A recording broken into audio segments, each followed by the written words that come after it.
अस्सलामुअलैकुम। कुरान मजीद की तिलावत उर्दू तर्जमे के साथ एक नई सूरत लेकर हाजिर हूँ। अगर आप कुरान पाक की मज़ीद सूरतें भी उर्दू तर्जमे के साथ सुनना चाहते हैं तो मेरे चैनल को लाइक, सब्सक्राइब एंड शेयर करना मत भूलिएगा और साथ में लगे बेल आइकन को भी लाजमी प्रेस कर लें ताकि अपलोड होने वाली हर नई सूरत का नोटिफिकेशन आपको मिलता रहे। शुक्रिया।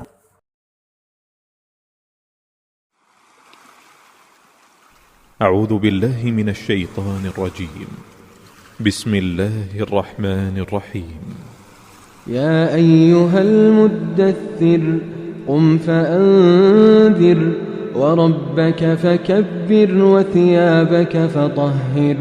والرجز فاهجر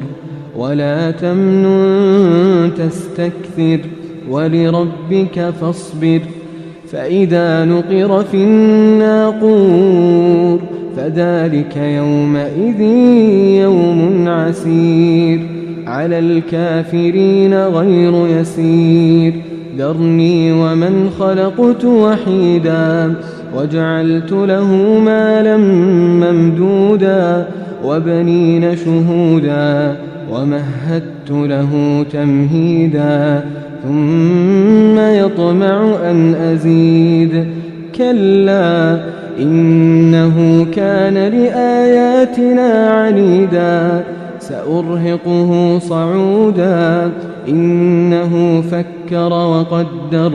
فقتل كيف قدر ثم قتل كيف قدر ثم نظر ثم عبس وبسر ثم أدبر واستكبر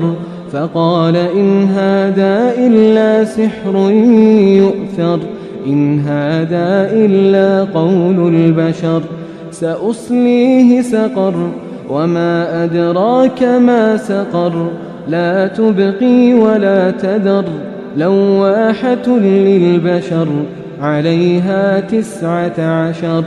وما جعلنا أصحاب النار إلا ملائكة وما جعلنا عدتهم إلا فتنة للذين كفروا ليستيقن الذين أوتوا الكتاب ويزداد الذين آمنوا إيمانا ولا يرتاب الذين أوتوا الكتاب والمؤمنون وليقول الذين في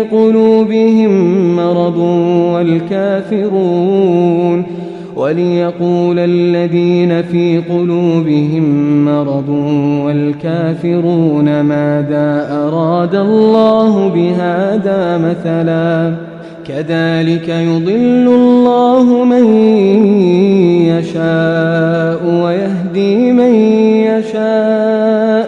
وما يعلم جنود ربك إلا هو وما هي إلا ذكرى للبشر كلا والقمر والليل إذ أدبر والصبح إذا أسفر إنها لإحدى الكبر نذيرا للبشر لمن شاء منكم أن يتقدم أو يتأخر كل نفس بما كسبت رهينة إلا أصحاب اليمين في جنات يتساءلون عن المجرمين ما سلككم في سقر قالوا لم نك من المصلين ولم نك نطعم المسكين وكنا نخوض مع